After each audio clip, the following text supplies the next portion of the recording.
Bismillahirrahmanirrahim. Assalamualaikum. Apa khabar murid-murid? Ustazah harap semuanya berada dalam keadaan sihat dan bersemangat untuk belajar. Hari ini kita akan belajar tajuk bahagian adab iaitu mari bersyukur. Okey, tapi sebelum kita mula belajar, kita kena baca doa belajar dulu sama-sama dengan Ustazah. Okey, tadah tangan. A'udzubillahi minasyaitonirrajim. Bismillahirrahmanirrahim. Allahumma ftah alaina hikmataka wansyur alaina min khazaini rahmatika ya arhamar rahimin. Amin amin ya rabbal alamin. Semoga apa yang kita belajar hari ini bermanfaat untuk anak-anak murid Ustazah. Okey, baiklah. Kita nak fokus tajuk kita pada hari ini ialah tentang cara bersyukur. Dan cara bersyukur ni terbahagi kepada 3. Iaitu cara bersyukur dengan Allah Subhanahu Wa Taala. Allah yang menciptakan kita. Okey, yang kedua adalah cara bersyukur dengan manusia. Manusia ni sekeliling kita. Jiran kita, semua yang orang-orang yang ada sekeliling kita, sama ada kita kenal atau tidak. Okey, dan yang ketiga, nak bersyukur, cara kita bersyukur dengan alam sekitar. Macam mana cara kita nak bersyukur dengan alam sekitar yang Allah bagi pada kita ni? Yang kita duduk sekarang ni, sekeliling kita tu adalah alam sekitar kita. Macam mana cara kita nak bersyukur? Hari inilah kita nak belajar tentang bagaimana kita perlu lakukan. Baiklah, yang pertama kita akan belajar tentang cara bersyukur kepada Allah Subhanahu Wa Taala. Kenapa cara bersyukur kepada Allah ni terletak pada yang pertama? Sebab Allah ni yang menciptakan kita. Allah yang bagi kita bernafas. Allah yang bagi kita lahir dan duduk di atas muka bumi yang Allah cipta ni. Jadi, sebagai manusia kita kena belajar macam mana nak bersyukur kepada Allah Subhanahu Wa Taala. Okey, jadi antara cara-cara kita nak bersyukur kepada Allah, yang pertama, kita perlu lakukan solat fardu 5 waktu setiap hari. Tak boleh tinggal. Sebab ini adalah perintah Allah. Macam mana kita nak kata kita bersyukur kalau kita tak solat fardu, kalau kita tak jaga solat kita? Jadi salah satu caranya, macam mana kita nak belajar bersyukur? Kita kena solat, kita kena sembah Allah yang menciptakan kita. Dan yang kedua, cara bersyukur kita kena membaca Al-Quran. Sebab dalam Al-Quran banyak petunjuk, banyak perintah dan larangan Allah kepada kita. Allah ajar kita macam mana nak jadi manusia yang baik dalam Al-Quran. Jadi kalau kita bersyukur dengan hidup kita, kita kena berterima kasih dengan Allah dan kena sentiasa baca Al-Quran dan tingkatkan keimanan kita. Okey. Dan yang ketiga, kena qinaah. Qinaah dalam kehidupan. Qinaah ni maksudnya berasa cukup. Qinaah ke qanaah? Ustazah confuse. Nanti cek balik qanaah ke qinaah. Kita berasa cukup dengan apa yang kita ada. Contoh tengok dalam gambar ni. Dia makan nasi, ada ayam dengan ada air. Dia cakap apa? Syukur rezekiku hari ini. Kita kena berasa cukup. Sebab itulah jadinya sikap tamak kalau kita tak ada rasa cukup dalam kehidupan. Apa yang kita ada sekarang ni, kita kena rasa cukup. Kita kena cakap Alhamdulillah, terima kasih, syukur, cukup hari ni rezeki aku. Alhamdulillah, syukur hari ni aku hidup. Kita kena berpada-pada dalam setiap benda. Tak kisahlah dari segi makanan ke, berpada-pada dari segi berbelanja ke. Kalau makan, tak boleh tamak. Kalau berbelanja pula, tak boleh boros. Macam tu. Kena berpada-pada. Okay, dan yang terakhir sekali, kita kena selalu sebut dalam hidup kita ni, mulut kita kena rajin sebut Alhamdulillah. Mulut dan hati kita kena selalu menyebut Alhamdulillah. Okay, apa maksud Alhamdulillah? Maksud Alhamdulillah ni adalah segala puji bagi Allah. Kalau orang cakap kita cantik, kita cakap Alhamdulillah. Siapa yang bagi kita cantik? Allah. Kalau orang kata kita bijak, kita kena kata apa? Alhamdulillah. Dan apa-apa saja yang orang kata pada kita, orang puji kita ke, orang ejek kita ke, tak apa. Kita sebut saja Alhamdulillah. Segala puji hanya bagi Allah. Okey? Dan apa berlaku kalau kita tak bersyukur dengan Allah Subhanahu Wa Taala? Inilah yang berlaku. Kita akan terdedah kepada aktiviti sosial, sangat teruk, pergi clubbing, terdedah kepada kemaksiatan. terdedah kepada penzinaan. Lepas tu kalau kita tak berpada-pada dalam kehidupan kita, dalam berbelanja ke, dalam segala aspek kita tak berpada-pada, kita akan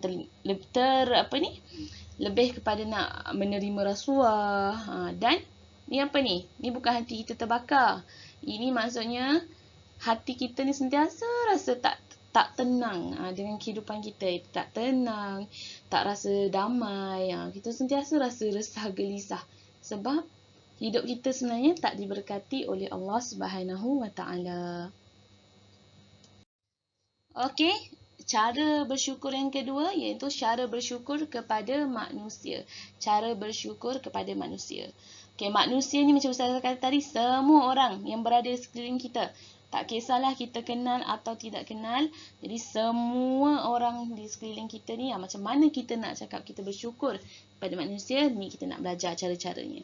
Okey, yang pertama, cara bersyukur kepada manusia ialah kita kena selalu bersedekah. Bersedekah ni perbuatan yang sangat-sangat bagus. Bersedekah, bantu orang-orang yang susah. Jangan kita nampak dia susah, jangan kita nampak dia kotor, kita hina dia, tak boleh. Itu ada tidak baik. Jadi kita nampak dia susah, kita bantu dia. Sedekah ni bukan dari segi duit je.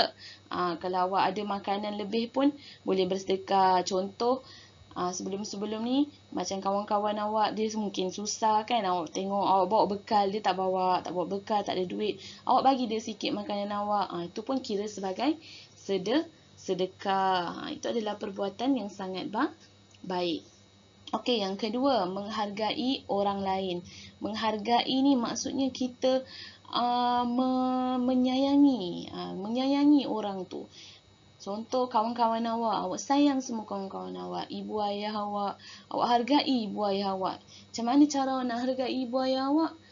Tolong dia masak, tolong basuh pinggan, tolong ayah. Kalau dia sakit kepala, tolong picitkan ke apa ke. Itu cara kita menghargai orang lain. Bagi kata-kata yang baik ke, cakap ibu cantik ke apa ke. Itu pun cara-cara kita menghargai orang lain. Okey? Nombor 3, cara cara bersyukur pada manusia adalah menghindari perasaan dengki. Kita tengok kawan kita berjaya, kita bagi dia hadiah, bagi hadiah kan, bagi apa-apa je lah, tak kisah. Kita sebab kita tak nak ada perasaan dengki pada kawan kita. Jangan kita tengok dia berjaya, ish, berani pula, kenapa dia boleh dapat nombor 1? Kenapa aku tak boleh? Macam tu. Tak baiklah perasaan macam tu. Dia mesti tipu dalam exam tu. Tu semua dah perasaan-perasaan dengki. Jadi jangan diamalkan. Bila kita tahu orang lain berjaya, kita kena ucap tahniah atas kejayaan yang diperolehi kawan-kawan kita tu atau orang sekeliling kita. Dan yang terakhir sekali, kita kena membantu orang yang memerlukan. Membantu, tengoklah siapa-siapa. Kalau nampak kat pasar ada nenek tua bawa barang banyak-banyak, tolong angkatkan. Macam tu. Kita jangan pilih orang yang kita kenal je pula. Tidak. Tengok semua orang di sekeliling kita. Siapa yang memerlukan, itulah yang kita tolong. Biasanya siapa yang memerlukan ni? Orang tua, orang yang kurang upaya. Jadi, sentiasalah berakhlak baik dengan orang sekeliling kita. Dan ini adalah kesan-kesan yang berlaku kalau kita tidak bersyukur kepada manusia. Kita tak reti menghargai orang sekeliling kita. Kita sentiasa dengki dengan orang sekeliling kita. Tak suka membantu, tak suka bersedekah, tak suka buat semua-semua tu. Inilah apa yang akan berlaku. Yang pertama, kita sentiasa nak bergaduh. Akan tercetusnya pergaduhan sesama manusia. Lebih teruk lagi, saling berbunuhan sebab perasaan dengki, marah, cemburu, bunuh. Dan kita akan ada ramai musuh. Ni mata tak suka ni kan. Kita akan ada ramai musuh sebab akhlak kita, adab kita dengan orang lain semuanya tak baik. Jadi ramai orang memusuhi kita. Ramai orang tak suka dengan kita. Jadi untuk elak semua benda ni, kita kena jadi manusia yang baik dan berakhlak mulia. Okey, dan yang terakhir sekali adalah cara bersyukur kepada alam sekitar. Okey, yang pertama, kita kena menjaga kebersihan. Tak kisahlah dekat mana-mana pun, dekat rumah sendiri, dekat sekolah ke, dekat dalam bilik awak sendiri ke, kena sentiasa jaga kebersihan. Kalau tak jaga kebersihan, apa berlaku? Kita akan dapat penyakit yang kita yang penyakit macam apa? Macam sesama, batuk ke apa ke. Itu semua sebab kita tak jaga kebersihan. Okey. Yang kedua ialah kita jangan membazir. Kita tidak membazir. Terutamanya air. Tidak membazir. Kat Malaysia ni untung bertuah, alhamdulillah, cukup bekalan air. Ada kat setengah negara sampai kurus kering orang-orang dia. Sebab tak ada air. Jadi kita janganlah membazir atas nikmat yang Allah berikan pada kita. Okey, nombor 3, kita kena kurangkan pencemaran. Okey, kurangkan pencemaran. Tak kisahlah pencemaran apa pun. Pencemaran air, udara, pencemaran tanah, semua tu kita kena kurangkan. Dan yang keempat, kita kena melakukan pemuliharaan. Macam mana nak lakukan pemeliharaan ni? Tanam pokok. Tanam pokok banyak-banyak sebab pokok keluarkan oksigen. Jadi kalau ada banyak oksigen, alam sekitar kita ni jadi fresh. Dia jadi segar. Kita pula kan sedut oksigen. Jadi kita sentiasa rasa sihat, rasa kuat sebab banyak oksigen. Sebab tu kita kena rajin-rajin tanam pokok. Dan apabila kita tak jaga alam sekitar, inilah yang berlaku. Tengok ni, dekat sungai sampai macam ni sekali teruknya pencemaran. Sangat busuk, kotor. Sedangkan ada ikan dalam ni. Bayangkan kalau semua sungai dan lautan kat dunia ni tercemar macam ni. Kita nak makan apa? Ikan pun tak boleh nak hidup. Takkan kita nak makan sayur je. Nanti kurang vitamin. Jadi, kena sama-samalah jaga alam sekitar, jaga sungai kita. Tengok, awak jangan suka-suka buang sampah dalam sungai. Kena pandai sediakanlah, masukkan dalam beg ke apa kalau ada sampah kan. Simpan dulu kat rumah baru buang ke, macam tu. Jangan suka-suka buang kat alam sekitar. Yang ini pula pencemaran udara. Bayangkan kalau Ustazah letak awak kat sini, kita semua pergi sini. Macam mana kita nak bernafas? Pakai satu face mask pun tak cukup, Ustazah rasa kan. Sangat ni mesej sangat busuk, asapnya pedihkan mata kita.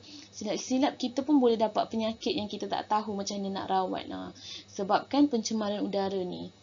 Dan yang ketiga ni adalah gambar pencemaran tanah. Dekat atas, dekat daratan pun sama tercemar. Ni semua sebab sifat-sifat manusia yang tak reti menjaga alam sekitar. Jadi Ustazah yakinlah anak-anak murid Ustazah semua bagus. Dan daripada sekarang, pesan dalam jiwa, dalam diri sentiasa bersyukur dan jaga alam sekitar. Baiklah, itu saja. Dan pembelajaran hari ini dan tugasan untuk hari ini adalah okey. Awak kena pilih satu cara daripada 3 cara bersyukur yang kita pelajari hari ini, iaitu Allah, manusia, alam sekitar. Pilih salah satu je. Nak cara bersyukur pada siapa? Pada Allah ke? Pada manusia ke? Pada alam sekitar. Lepas tu, kena hasilkan satu peta minda berbentuk poster. Maksudnya kena lukis lah. Lukis ikut kreativiti awak. Tak kisah ikut buku teks boleh, ikut kreativiti awak pun boleh. Okey, boleh lukis tu boleh buat dalam buku tulis ataupun buat dalam kertas lukisan. Dan bila dah siap, boleh hantar pada Ustazah untuk Ustazah semak. Okey, itu sahaja pembelajaran untuk hari ini. Ustazah harap bermanfaat untuk semua. Okey, jumpa lagi minggu depan insya-Allah. Terima kasih. Assalamualaikum.